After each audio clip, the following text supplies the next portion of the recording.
Good morning, Twitter and YouTube. Welcome into the Morning Glory Show. Hope you're ready for a great show we got planned today, talking all things Titans as usual. Joined by my wonderful co-hosts, as always, B-Will at B-Will-TFTV and at TFTV Sports. How you doing today, B-Will? I'm good, man. Can't complain. Can't complain. The weather's starting to turn the corner a little bit in Tennessee. I think they're It's the gonna. same here in Oklahoma. I think we're right on the precipice of spring, is what it looks like, at least over It's here. close. Something like that. It's 34 degrees, guys. What are we talking about? It's better than. What are we talking And about honestly, right now? I think it's pretty close right now over here as well. Turning what corner? It's Turning. better than 14 degrees, man. Yes, yeah. There's no snow on the ground, Yeah. and that's all I need to know. Sure. Okay. You guys are silly. And on the other side, Jonathan Miller at Esports Valen. How you doing today, Jonathan? I hope staying warm. Trying. Yeah, man. I got back from Colorado. The snowy weather just followed me to Tennessee, and then it was warm, and now it's 34 degrees. So my body's like, this is the worst part of this time of year is that you can't get readjusted to like the nice 50 or 60 degree weather because the cold just comes back out of nowhere. So I don't know. We'll see, but doing good. A lot of really annoying talk around the Titans right now. Hard to kind of, just kind of rub it off, whatever, shake it off. I don't know. It's hard, but yeah, feeling good. We went through this last year as well, and we know this time of year it's not only lying season, it's just trying to create content around that team that you cover. So it's talking out of your ass each and every way that you can, and it's trying to generate clicks. And I think that's what we're seeing a lot on just Twitter or on ESPN, wherever it might be, the talking heads. So we're going to be diving into that a little bit today as well. And I think a good part to kind of start with is we have free agency fastly approaching as of next week going live. And obviously Borgonzi, he's been moving like the G in lasagna right now. He's been moving silent because he hasn't had a chance to do anything. But Jonathan, what do you think his game plan really is going to be as we approach his first free agency as general manager? Yeah, I've been thinking about this a lot, and I think that the Titans, while they made very clear they're not going to be spending like crazy like they did last time, I think what they meant to say was we're not going to be taking a bunch of big swings on really big free agents. I think that they need to be mindful about building the team, not just by drafting young players and developing them and then re-signing your players, but that's the other part of it, right? And so what I'm seeing a lot in the Titans fan base right now is that a lot of people are getting excited about the potential of signing veteran quarterbacks, trading for a guy like DK Metcalf and giving him a massive new contract, all these different things. And the reality is that while the Titans do have really, really good cap space, they have a lot of holes to fill, a lot of tiny to mid-sized contracts that they need to add to this team. And then you have to be mindful that you're going to be adding most likely a first overall player contract, rookie contract. That's not a cheap contract. You have to have some room to sign your rookie class. And then the post June 1, like training camp type of signing. So they have to be very, very calculated in their approach for free agency. But with all of that said, I do think that they need to take some swings. This free agency class is pretty limited. So, keep in mind, while they want to be, calculated, which is what they've told us they want to do, I do think that they're probably going to take a swing on one or two big guys, whoever that might be, probably offensive line, edge, if they get a chance, if Josh Sweat is available. There's a couple of other edges that have been released, like Joey Bosa, for example. Do they take a swing on him? Khalil Mack, like these are expensive players. So I do expect that they'll take a couple of swings, but I don't think they're going to spend like Rand Carthon was spending. Right. I think they'll take a swing at some of those veteran edge guys, like you said. I think it'll be a really short term, expensive contract, and that's the only way I can see it. Just where we don't tie up so many dollars long term. So they just want to probably tie up cash for this year, and then they'll take it year by year. Is what I'm thinking. I just like you said, I don't think that they're going to take a swing at a bunch of big guys, or it's not going to be as exciting as it was last year. It's going to be more. I don't want to use the word calculated because they were calculated last year, in my opinion. But it's going to be more level-headed, and I'll say that. That's the best way I could probably put it for Borgonzi. Yeah, like not overspending for a receiver like Calvin. Though I think that turn out good for them. He's going to be a pillar in that room. But at a good dollars too. Yeah. Yeah, and it panned out. But I'm just saying, I think you're right. I think they're probably gonna target one or two guys that they really want to throw a lot of money at. And if those signings don't work or whatever, then they're probably just going to sign like your mid, maybe they bring back Dylan Radins for a 2-year small deal, like similar to what Alex Kappa just got from the Rams or from the Raiders, or maybe they bring in like Javon Holland at a respectable amount to play to start at safety, something along those lines. They're going to be calculated. I'm optimistic. I think it's going to be fun to see what they do in free agency. I think as fans, we got really excited about what Rand Carthon was really fun to watch in free agency because he went and did some big things. I would caution the fan base to just be prepared that same level of approach of big swing after big swing is probably not going to happen for the Titans, because that is not Borgonzi and the Chiefs' MO. That is not Brinker and the Packers' MO. So I would suspect it's going to be a little bit like what they've done and try to mimic that success that they've had. Yep. No, I 100% agree. We actually have a clip from Borgonzi at the podium last week at the Combine. We'll go and throw that up. Our philosophy is more on draft and develop. That's going to be our number one thing, number one priority. But to be selective is just to have discipline in the process. We're going to have targeted players that we want. And if sometimes, that player doesn't come to us, we're not just going to jump to the next player. Okay. We're going to have players that we're going to target. And you have to have discipline throughout that process as well. In targeting those players, though, there could be some big ticket guys. I mean, you obviously have more holes than you can fill no matter what you might end up with draft pick-wise, right? Sure, Paul. I think that's part of the strategy too. We're trying to fill, probably as many holes as we can before the draft, and trying to see. At this point, you have a free agency board, you have a draft board. You're trying to see the depth in free agency, the depth in the draft, and where you might be able to acquire those players. But you certainly want to try to fill as many holes as you can in free agency. And we have some work to do on the roster. I think those. Shout out to TD, first and foremost. That's a clip from Teron Davenport. Go follow him on Twitter /Jacks from ESPN as he covers all things Titans. But I think PK actually followed up with a great question is, hey, we might throw some stuff at some actual quality players. And I think Bergonzi's answer was even more kind of telling in that is we're going to look at free agency and what's out there, but we're also going to compare it to our draft board and what we think we can build upon that. So when we look at what we got going on with this draft class, it's deep at edge, deep interior, offensive line, running back. This is something I think they might be approaching looking at a safety in this free agency class, like you mentioned out of Miami coming out. God, I can't remember his name. Holland. Yeah, so it might be a name that they might be looking at because as of right now, you're starting Amani Hooker, and then you're looking at Julius Woods as a potential starter as of right now. So Honey Badger available too. He looks like he's going to get cut. Yeah, it looks like it's going to be that way. Obviously, aging out, so it's not a long-term solution. But at this point in time, I think that could be an option for him. But there, like PK said, there's so many holes to fill. We're not going to be able to fill them all through free agency, and probably just this player acquisition cycle in totality. It's going to be a rebuild. It's going to take a couple years, and I think more so Bergonzi's kind of going with Brinker in that it's draft, develop, and retain, kind of strategic positioning going forward, and just kind of filling in those gaps as you need to. You can count on one hand how many teams in the league would say that they have. Nobody's going to say all their holes are filled on the roster. No, So we throw that around a lot, but it's just about getting as competitive as you can get, whether that's in position rooms or just up and down the roster. Just getting as much competitiveness in there as you can get, and I think that's what they're shooting for. They're not shooting to blow the top off the roster or anything. They just want to get competitive and get good coaches and coach the hell out of the guys. That's what I think they want to do. And you have to prioritize certain positions too, right?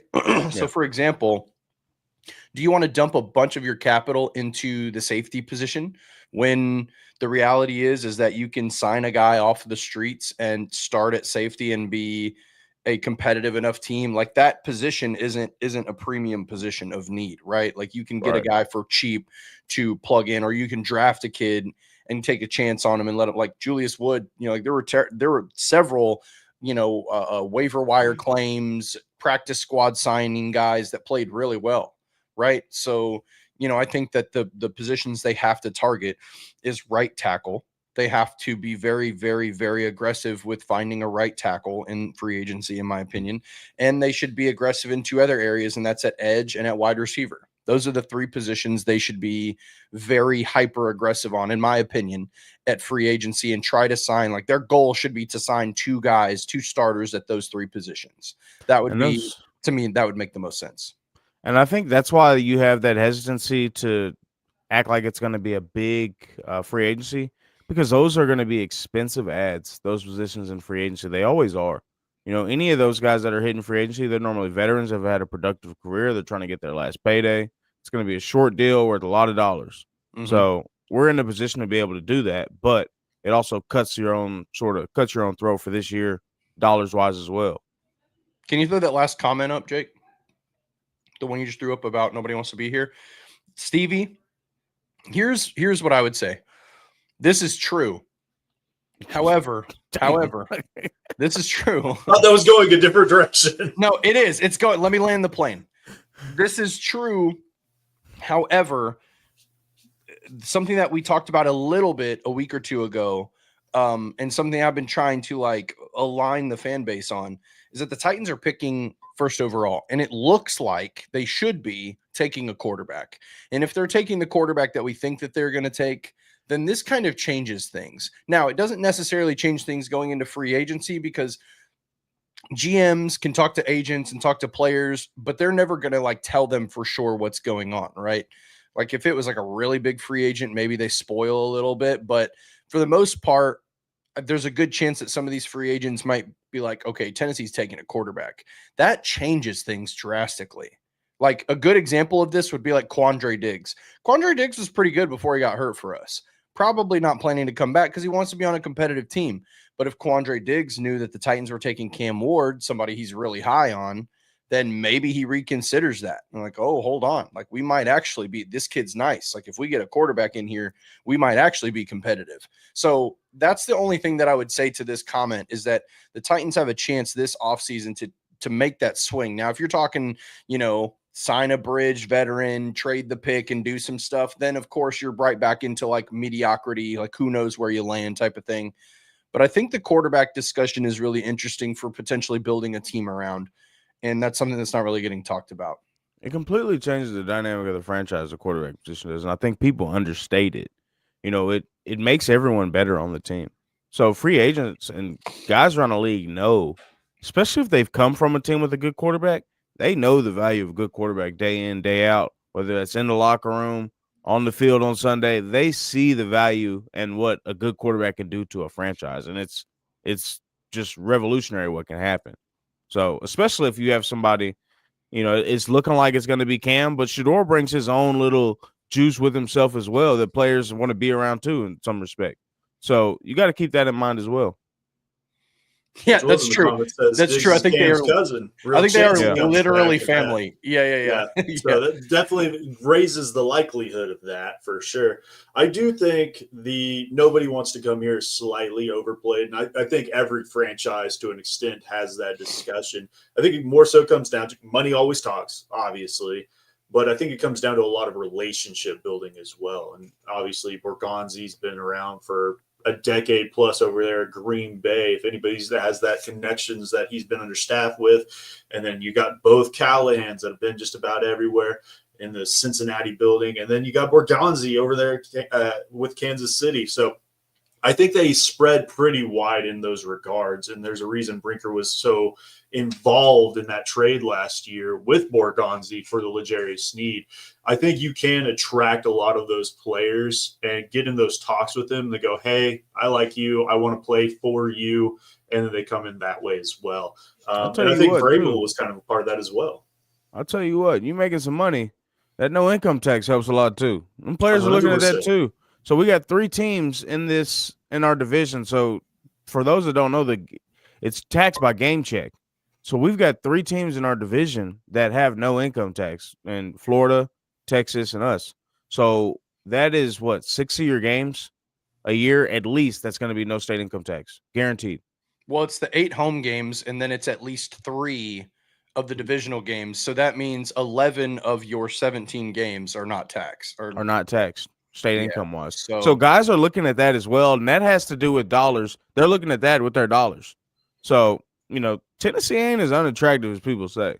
People love to live here too. So yeah, I mean, you just have to have some direction from the team for that to make sense too, right? Because at the end of the day, like, guys are not going to want to come back if they feel like the quarterback position is not taken care. It really is the biggest element. And Borgonzi actually kind of alluded to this in one of his interviews as well, saying that, taking a dynamic player can change things for your team. And I think that the success of Jaden Daniels and the 180 turnaround that happened for Washington, though nobody expects that that's easy to do, it still happened, not even a calendar year ago. So I think that the front office for the Titans are going to have that to kind of think about, like, hey, like this franchise is in a dumpster right now. Like, how can we revive? If we revive things for the fan base, then that makes this rebuild a little bit easier. Because people are talking about, Callahan's going to be out, so you can't draft a young quarterback. Well, guess what? If you draft a young quarterback and you find a temporary solution to improve, even if that temporary improvement is only 5 or 6 wins, that's still good enough. Fans are not going to be happy with a 5 or 6 or 7 win season, but the front office and the team can be happy with an improved season whenever you have the future of your franchise in the wings. Then you can improve the rest of the team. Then you can really get there. And if the Titans feel like Cam Ward, just as an example, is the guy and can turn the page, and it seems like everything is pointing to yes, after the combine, all of the news, all of the stories that we've gotten is that the NFL consensus, executives, scouts, coaches, all feel that Cam Ward is the guy, right? And so if that's the case, I've heard several opinions on Twitter, but if that's the case, a lot of people are right. Like, you don't even consider trading the pick unless it's just this astronomical amount of, it's like the biggest trade ever, which just won't happen in this year's draft.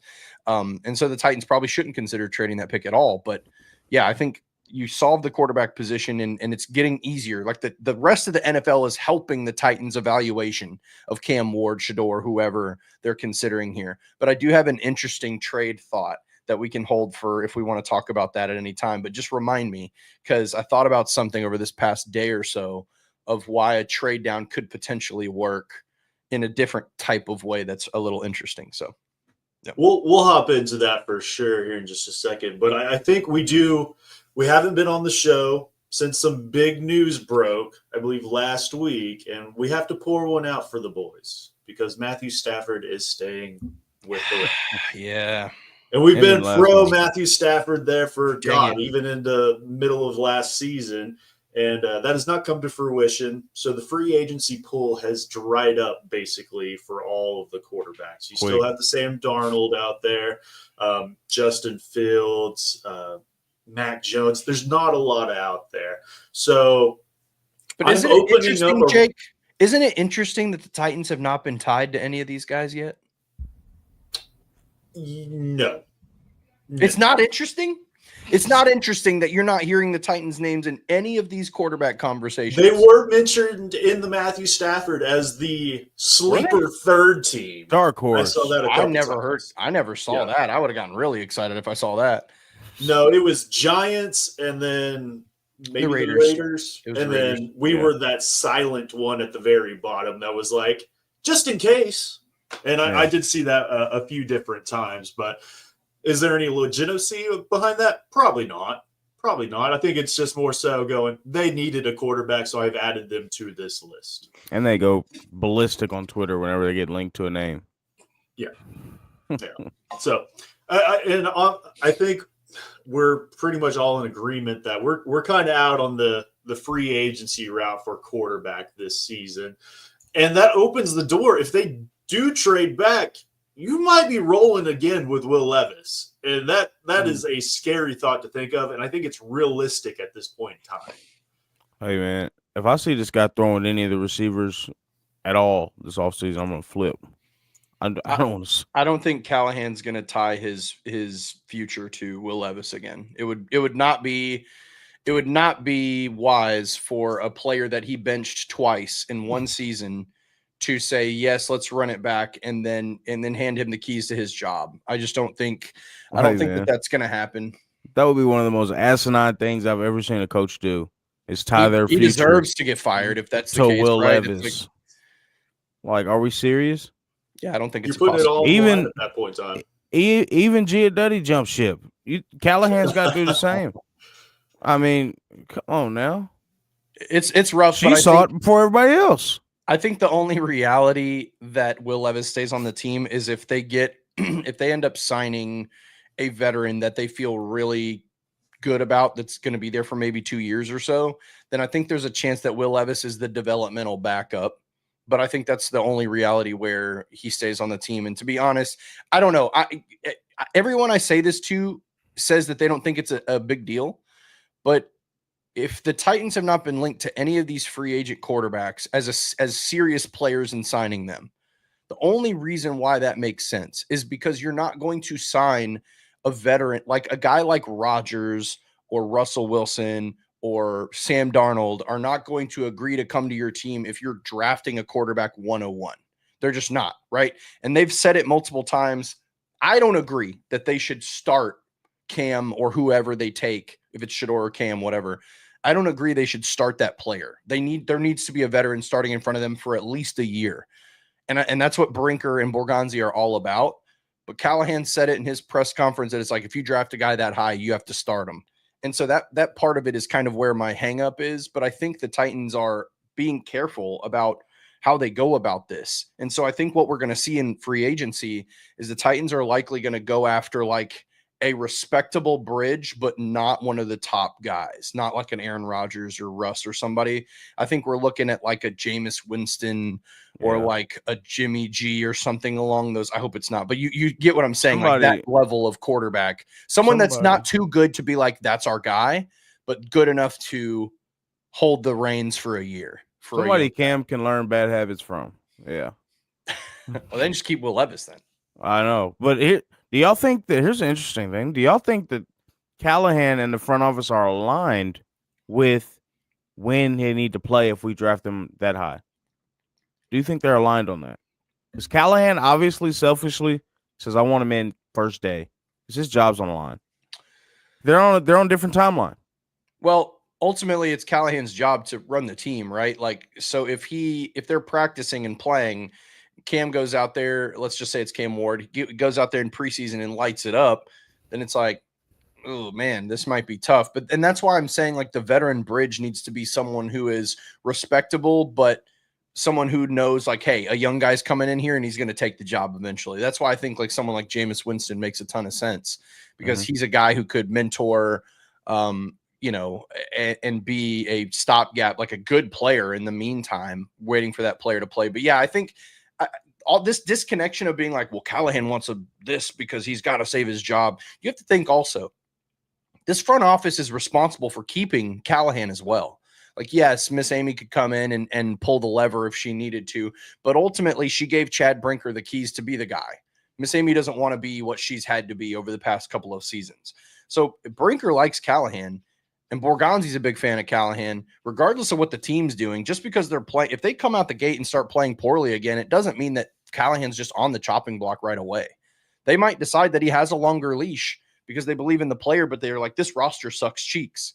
So let's get to work on that. Let's get you a quarterback that's actually competent, and then we can start the evaluation of our coach. Because, you know, so I'm not necessarily worried like everyone else. I'm not assuming Callahan's going to lose his job off the rip if they start playing bad. But I think that's based off the assumption that we don't have an absolute lunatic as an owner. And that's where we started that as. But she already told us by putting Brinker in the position that she put him in that she wants him to make the call. I don't trust what she says anyway. I mean, that's fine. She hasn't really given us a reason to trust her, but I think that's why she did that. Yeah. I mean, I agree with you. I just think that idea is based on the premise that she's not a lunatic that'll fire anybody whenever she wants. I mean, if we start 0-10, then sure. You know, I think if we start 2-6, she'll probably can his ass. I guarantee it. I could definitely see it. I don't think it would make any sense though. No, because I don't think. Yeah, if you fire a coach in the middle of the season, you're already tanking. It is what it is. They would have to promote Denard Wilson. or Nick Holes into that head coaching position at that point in time. And nothing's fucking changing at that point. Denard's still calling the defense and Nick's still calling the offense. And you're just out one additional offensive-minded coach at that point in time. So it wouldn't make any sense. And his dad probably goes too. Yep. Yep. Well, I mean, head coaching experience already. So, I mean, he could be up in there. Maybe what if he replaced his son? Brian to promote Bill. I don't think you would want to do that. Hey, man, that would be the Adams way. Fire somebody and promote their dad. Nepotism at its finest. Opposite nepotism. Opposite nepotism. But we just don't. You can't. It's really hard to play the scenarios with her as the owner because she's the absolute wild card. It's Russian roulette with her. You know, you just don't know. I don't put anything past her, especially after this past offseason. She's nuts, man. It's not as erratic as that's the thing. The owner situation. I don't think she's not as erratic as everyone. She's fine 364 days out of the year. Yeah, look, you have to understand the situation to understand why she made the decisions she made.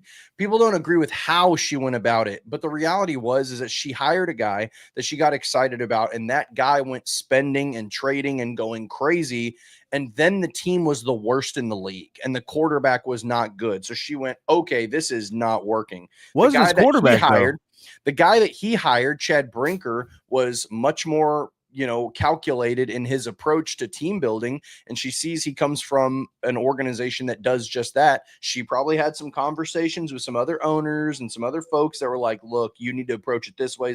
And she was like, okay, I made a mistake. Time to wipe this slate. She preferred Brinker over Carthon, and that's why he got fired. The firing of Mike Vrabel was not erratic. It was very calculated and very needed at that point.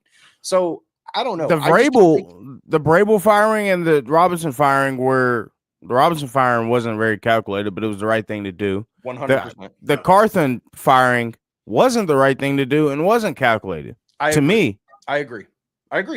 I mean, we've talked about it a million times. Bad processes can yield good results, and good processes can yield bad results. Yes, I think it's just flip of the coin. She has no process. That's her problem. That's how she feels. It just looks bad because Carthon was new. It looks bad because he was new. It looks erratic. It looks crazy. It was. I don't think it was the right move. I disagree with it as well, but she had to realign the top. The guy that was hired under her guy, she preferred how he operated. So she was like, shit, I have to can this guy and get this guy in there because you can't have Chad Brinker. The dynamic is Chad Brinker was Ren Carthon's hire. You can't shift the dynamic and say, Brinker, you now have agency over Carthon's decisions. And that's what it was looking like. So she had to fix the structure of the leadership to then move forward properly. And to us in the outside world, it looked terribly, inconsistent and erratic. So I don't think that she as an owner is erratic necessarily. I think she made a not great decision after already making some pretty big changes. So then it's just like, whoa, this owner looks like she doesn't know what she wants. And so that's why she's like, okay, I found my guy, Chad Brinker. Look, you run the football stuff. I'm stepping back. I'm just going to be the face. I'm going to be mom. I'm going to be team mom. That's her best role. And so, she made a mistake and she corrected it. I'm not that up in arms about it, but she's the team mom that if the team is down by 40 at halftime, she's throwing the oranges in the trash. Sometimes she's nuts. She's asking why you ain't playing my kid. Yeah, why ain't you playing my kid? The orange slices are getting tossed. Everything's getting tossed. She's nuts, man. Sometimes you got to spank your kids, is all I'm saying. Sometimes.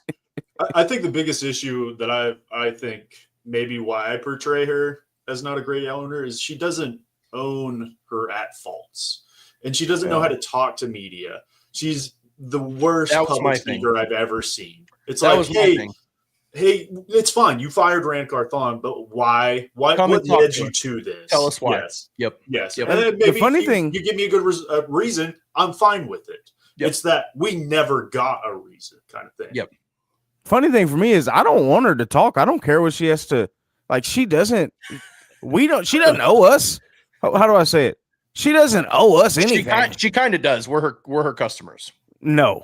Yeah. She's got plenty of customers. She'll be just fine. She can move the team. She'll be just fine. All of the customers believe that she can move the team. Do you know what that they did it before. They were just fine. You would have to move mountains to move an NFL team today. It's not an easy process. Yes, bro. No, you don't. Man. You're wild. She could just move the team. Just move them to Memphis or something. Not now. At this point, she's already stuck because she's not thinking right, and she built a damn $2 billion stadium in a place that the fans don't go to the damn games. It's the fourth. Looks like a terrible business decision on her part. I'm happy we're getting a new stadium. Happy on that side. She made another erratic decision. Thank you, Amy. But damn, you gotta fix the football team, man. Just take your quarterback and boom. I agree, though. I think we're aligned on that. Ed Henry has a great comment here. He says, "Do you think there's any credence to the idea that the Titans are bringing in top 4 draft prospects quickly in order to potentially pull the trigger on a trade before free agency even starts?" Very well, Ed. I think they want to. Yeah, I think they want to be ready to make the decision if a good enough offer comes along. So if Joe Shane and the Giants are desperate enough going into free agency and they throw a crazy offer out, they need to make sure that they are hyper convicted in that decision to take the trade and not take the player, because the reality is that the meetings that they had are 18 minutes long at the combine. Yep. So they come in, hey, how's it going? Nice to meet you. There's like 8 or 9 handshakes that have to happen. They sit down and they say, hey, how you doing? Tell us a little bit about yourself. Talks for a couple minutes. Let's watch some of your tape. What do you think about this? They talk football a little bit. They try to squeeze in as much as they can into this little interaction, and then that clock or whatever goes off, and then the player's off to the next team. So yeah, I think there's definitely some credence to it. And I think for me, I think it's probably going to be an entire day meeting with Cam Ward for them. They're going to try to find a reason not to take him, because at this point, the tape is speaking for itself. The way he's carrying himself is speaking for himself. Borgonzi made a comment about how, what's not to like about the kid? He went from Incarnate Ward to Washington State to Miami, and every year he elevated the program he went to and had really big games, and he was big in big moments. There's so many positives. Like, obviously, there's going to be little negatives and feedbacks to his game, but they have to make sure that they're really convicted about that decision. And the same goes for Abdul Carter, by the way. The same goes for Shedeur Sanders. Yeah, they have to look at all 4 of those players and go, okay, if we trade down with the Giants or the Raiders or somebody, if someone offers us something that we just absolutely can't refuse, we have to feel really, really good about being able to say, no, that's not good enough, and hanging up the phone. Or they can have the conversations with these guys and be like, hey, we don't like any of these guys. You know what I'm saying? And they go like, okay, we got to get out of this pig, buddy. But these guys suck. Or they just have their first introduction to Travis Hunter as well. They didn't meet with him at the combine. Yeah, and they could fall in love with Hunter. Formally, at least. They could fall in love with Hunter and say, hey, we got to get out of 1. Let's go back to 4, or let's go back to 3. You know what I mean? Mm-hmm. So it's a possibility. It's just, they've got to do their due diligence, and it's data points at the end of the day. It's going to be interesting to see. I'm not myself 100% sold on Cam. I'll be happy with him, right? But I just don't. I see that bozo gene, and it just shakes my bones when I see it, because I saw it all last year. You know what I mean? So that's sort of. Those bozo plays were really rare, though. They're maybe once a game type of thing. I think his turnover play percentage was very comparable to Shedeur, if not even slightly better. So it's something I'm not. Optics. It's hey, Will Levis didn't have a whole lot of them either, but the ones he had were so egregious that it's all that sticks in your mind. And it was just meme play after meme play on a week basis. He had 18 turnovers. Jake didn't see, Jonathan didn't see anything wrong with 18 turnovers by week 12. That's no. Well, he was improving. I think it's well documented. I was just saying I have to see more. I thought I was a very fair evaluator of Will Levis. I was defending him very, very, very hard. Like, everyone knows it's watch this show. But to a certain point, bro, it's just defending an apologist is a very thin line. I don't know if I was an apologist for him. It got to a point. We got to like week 13, week 14. It was right after November. After he had that downswing in November, I went, all right, I'm done. I'm out. Yeah, I gave him 18 games. 4-game stretch was like, okay, maybe there's something here, and then we were back to the dweller. We all said it, even B Will. He had us all. Yes, in November when he was playing really, really good, you were like, well, okay, we'll see.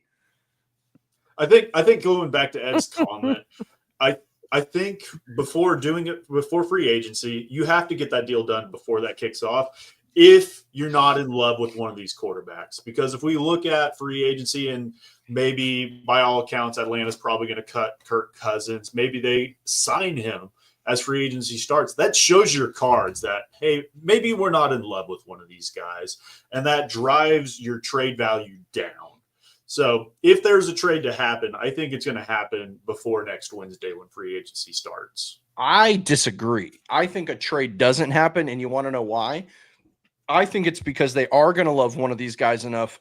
They're going to love one or multiple of these guys enough to say no to whatever trade offer comes from Joe Schoen and the Giants, which is likely going to be the primary trading partner.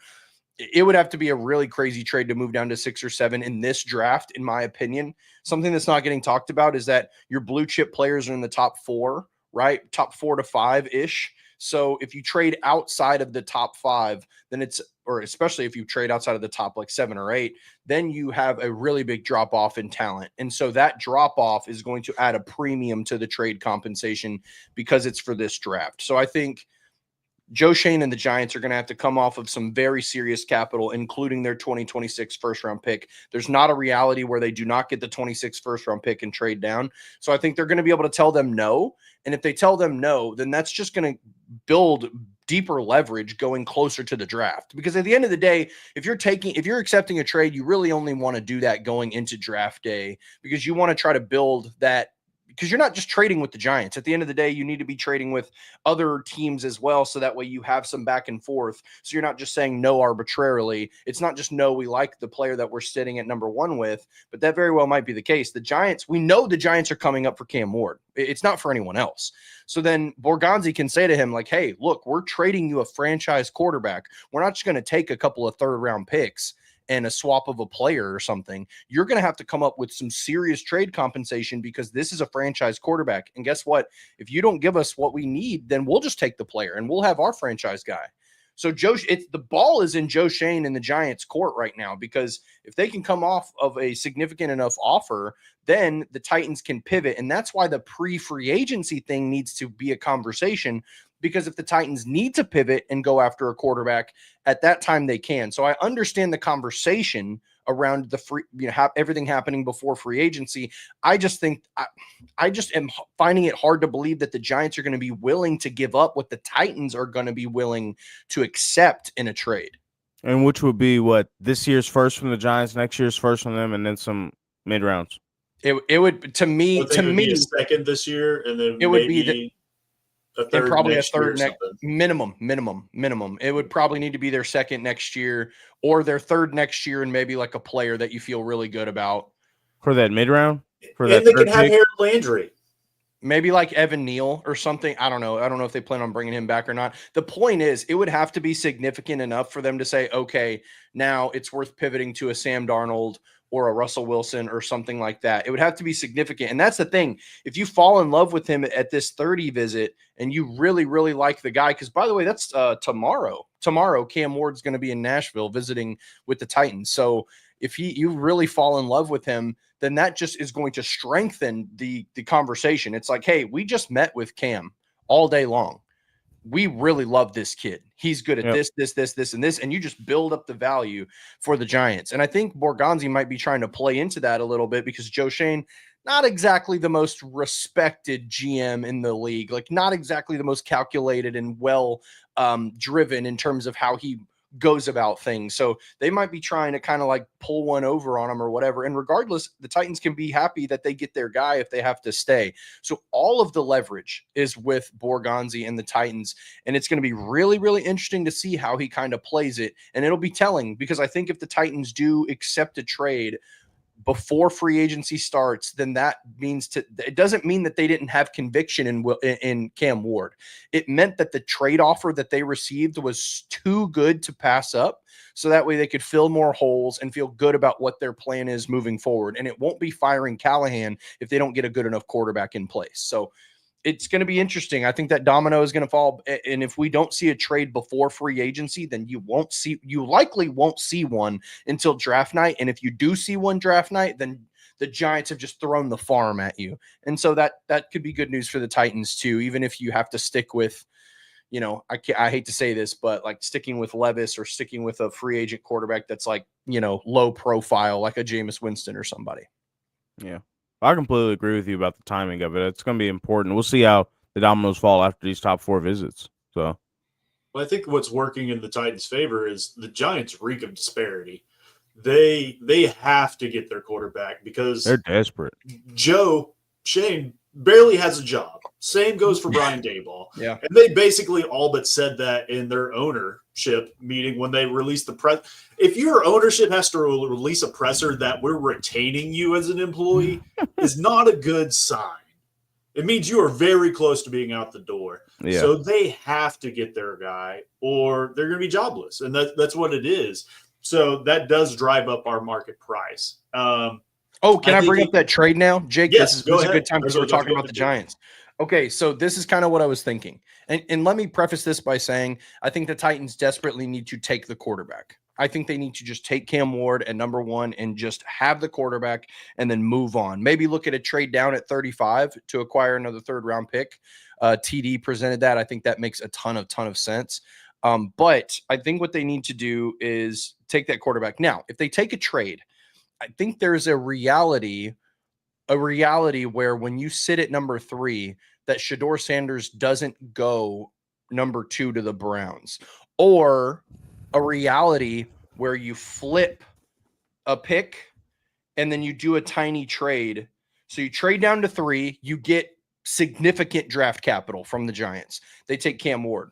You then agree to a smaller trade. Maybe you send them a 3rd or something like in the comp that you get from the Giants.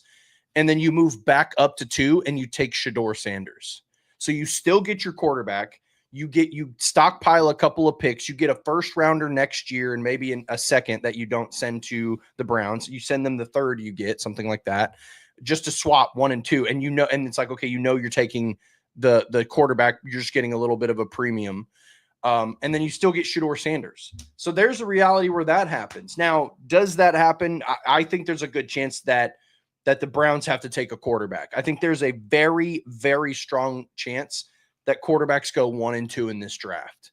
And I know it sounds crazy, but that's just what quarterback premiums do, especially when you only have 2 good ones that are worthy of taking in the 1st round. So that's kind of interesting to me. But then that still remains like Shedeur is visiting. Is it today? I think it's today. Shedeur is in Cleveland. So I think there's a good chance that he could be the pick for them. Coach Wilson in the comments, I think they're all 4 being in Cleveland today, being him, Cam. Yeah, that sounds right. And Carter. Yeah. I just don't see Shedeur Sanders in a Browns uniform. Like, there's no way in hell, right? He looks like a Raider to me. I think that's what's going to end up happening. I'm just saying there's a strong chance. The Shedeur, a player that's getting smear campaigned harder than any player I've seen in a long time is Shedeur. That sounds like the Titans, though. Still my QB1. I would still 100% stand on the table for Shedeur over Cam at this point. Look, I do too. If they stood at 1 and picked Shedeur Sanders, I wouldn't be upset. I would be a little upset because I think Cam Ward is a better player, but I still like Shedeur a lot. And I still think he is a very capable franchise quarterback. And so the point I'm trying to make here is that the Titans have a lot of, when they say that we have a lot of evaluating to do, when you heard Borgonzi say that at the Senior Bowl and at the Combine, what he's saying is that they have to lock themselves in a room and go, what are all the possibilities?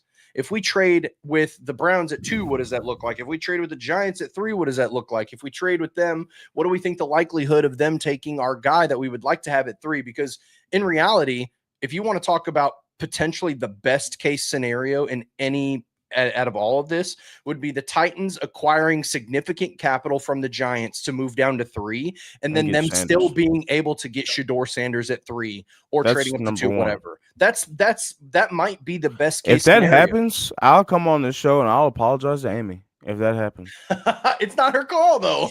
No, but I just ripped her earlier. You better send some flowers to Brinker and Borgonzi. That's who you'd want to thank. But yeah, I think there's a reality where that could potentially be the case, but they have to evaluate risk management here, because I still think there's a strong if the draft was tomorrow, I would put a bet that Cam Ward and Shedeur Sanders go 1 and 2. To what teams? Who knows? Right. but they go 1-2. I promise you they will.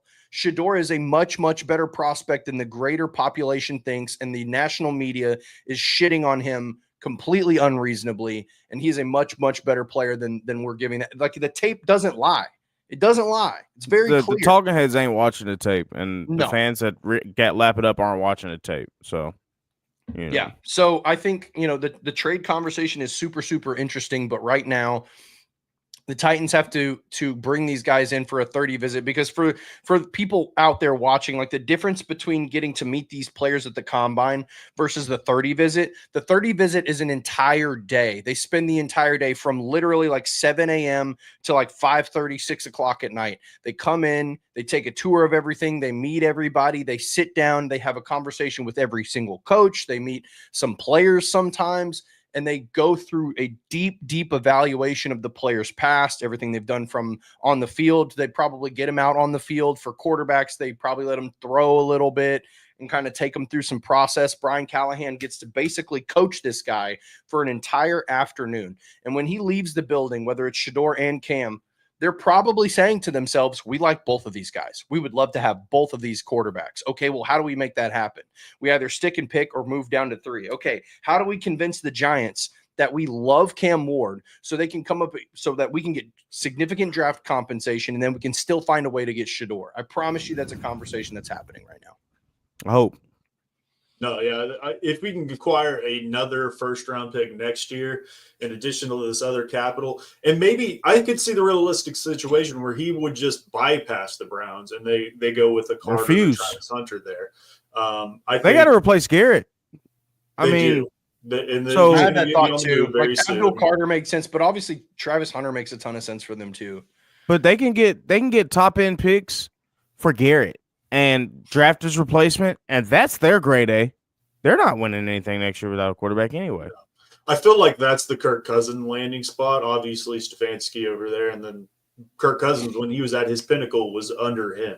So I think that could Kirk Cousins could make sense from a contract standpoint too, because for people that don't know this, the Falcons, it's similar to the Russell Wilson Denver situation, where the Falcons would be on the chopping block for the majority of his salary going into this season. So there's a reality where that could happen, because you got to think like, and then the Browns just announced, or Field Yates just tweeted that the Browns restructured Deshaun Watson's contract, so they freed up $36 million going into this year. So you got to think like the cap space stuff matters as well. That's quarterback money. Yeah, it is. It is. I feel like they could address it a couple different ways. I think they could give Cousins, and I feel like that's a good landing spot for maybe a Jalen Milroe in the 3rd or 4th round as well. And I think they're going to kind of move away from the Deshaun Watson sweepstakes that they've been under this last couple of years. But I think that really does it for us today. We're kind of closing in on this hour marker. We appreciate a couple hundred of y'all in the comments, from Stevie, Ed Henry, Coach Wills, Brooks. We appreciate all of you guys. If you are not subscribed, do us a favor and go ahead and do that. Enter the chance to win that signed Tajay Spears jersey giveaway. We'll be doing that as soon as we hit that 1,000 subscriber mark. We're getting closer by the day. Go check out the merch down below as well. Get you a t-shirt, get you a hat, get you a mug. But until next week, next Thursday, we'll be talking free agency. We'll be straying through those bullets at that point in time. So we will check you guys out next week. Love you, mean it. Peace.